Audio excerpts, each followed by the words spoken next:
Returning to Source, Class 7, Partner Rejection and Divine Lover, Inner Child. Hello, I'm Jim Morningstar, your guide through this 9-class journey of returning to Source. Today's topic addresses intimate relationships, the wounding that can come from the feelings of rejection or abandonment in them, insights from the 7th or cognitive level of the spiral dynamics model will help us understand how living more from being than survival mode changes the quality of our relationship challenges and rewards. We will now continue using the spiral dynamics model to understand the great leap we take from going from the last of the survival levels of consciousness, level 6, to the first being or cognitive level, and the relevance this has to how we heal from partner wounding, and the steps we are taking towards changing the planetary survival mentality to one of holistic cooperation. First being level, cognitive existence. Growth to this next level of existence involves crossing the chasm between sustenance and being, between deficiency and growth motivation. At this stage of transition, the environment is providing all the sustenance needs of the individual who has learned to live in harmony with other valued beings. Growth to the first being level entails the realization of all beings as of ultimate value. Humans here begin to identify with all life. Overcoming the blocks to this is a task that the individual consciousness must undertake, for it is in realizing that each block is of one's own creation that the individual consciousness allows its greater identity to emerge. That's not to say that growth can't be facilitated by another, but that the major direction and initiative will stem from assuming individual responsibility. Facilitation is a process of helping individuals see the barriers to their growth, recognize the mental categories and attitudes they maintain, experience the emotions and sensations of their body, and reflect them back to the individual with as little editing as possible. This reflection helps individuals to clarify their perceptions, feelings, and attitudes so that they come to be less identified with and blocked by them, and are free to experience a broader identification with life. The tantric approach Judy presented uses this model. Carl Rogers' method of non-directive therapy also approaches this helping model. An individual who is relatively self-actualized and who is clear of enough of major neurotic response patterns to adequately reflect rather than edit may facilitate such growth. Breathwork is particularly suited to this transition to what Claire Graves termed the being level, because it on the one hand addresses the physical, emotional, and mental energy blockages at the 6 subsistence levels, while on the other hand opens the door to the expanding consciousness of more global awareness. As Ken Wilber points out, transcendent experiences are possible at each level, but they will be interpreted through the belief systems of that level. One may describe a breakthrough of awareness as a religious experience, while another relates to it as a contact with cosmic consciousness.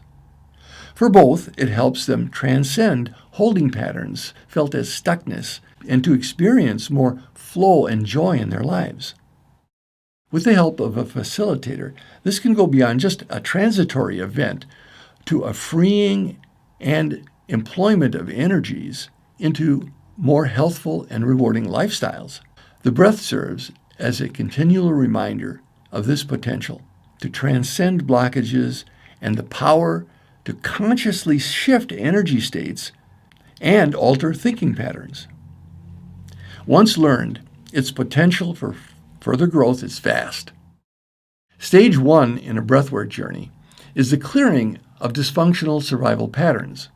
Stage 2 is the discovery and exploration of the extraordinary potentials of the human being.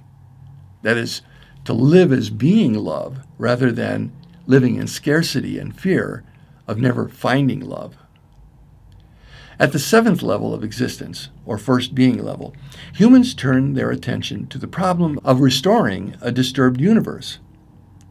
They see how human knowledge to this point has often served to disrupt the ecological balance. They become concerned with developing an ethic based on a knowledge of cosmic reality, not merely humans' egocentric desires. They now seek to restore harmony and perpetuate existence for its own sake.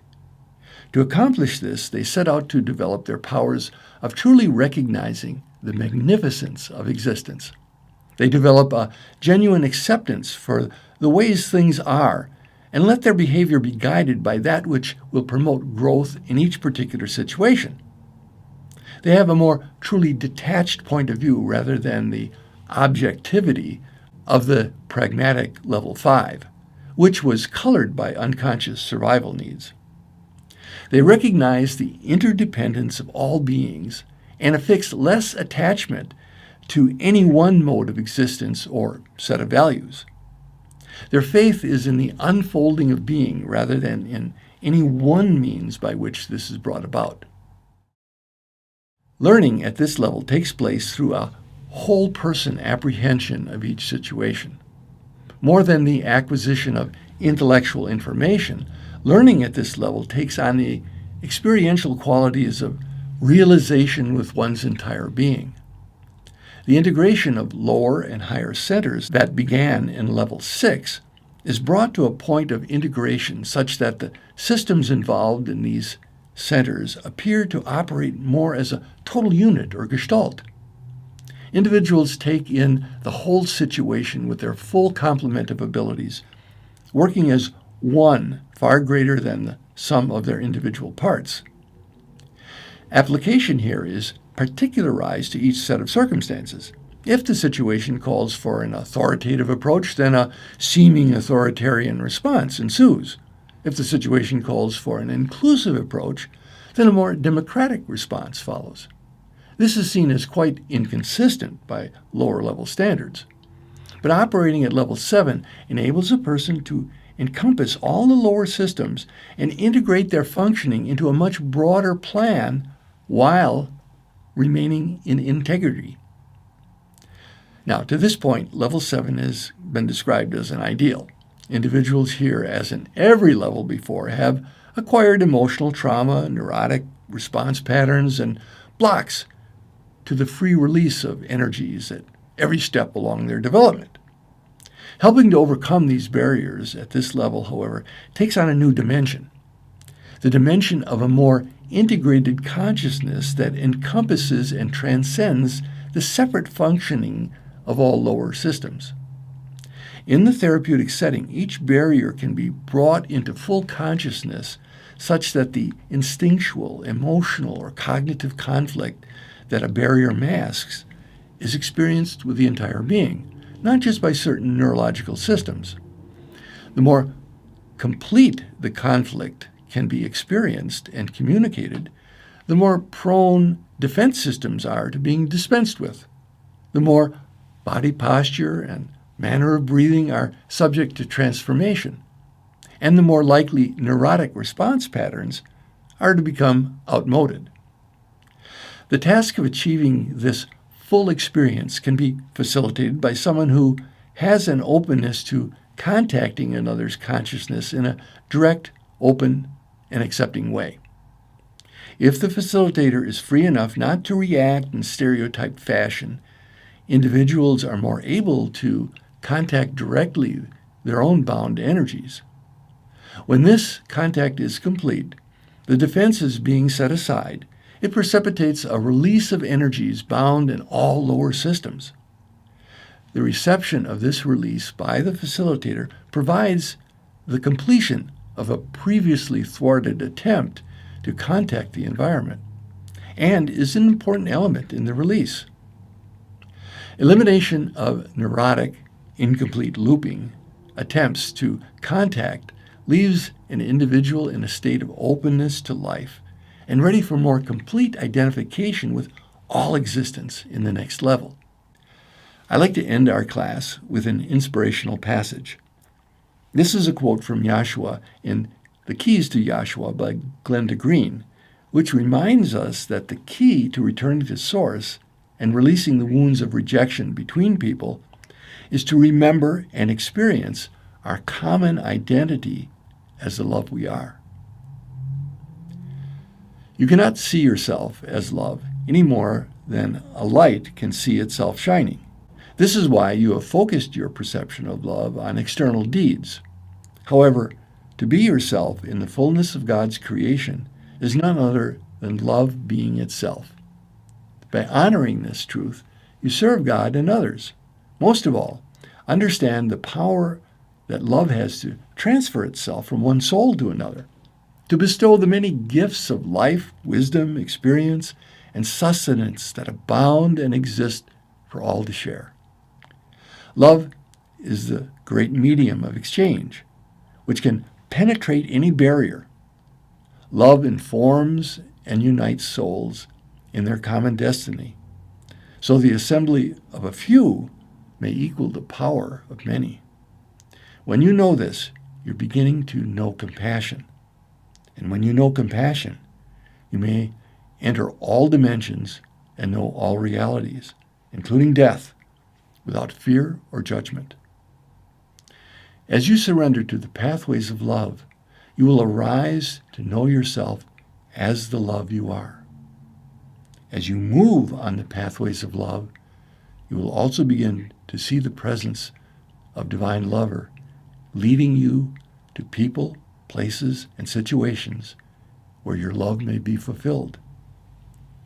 The supreme union of your life is between the love you are and the love of God. This is your true actualization.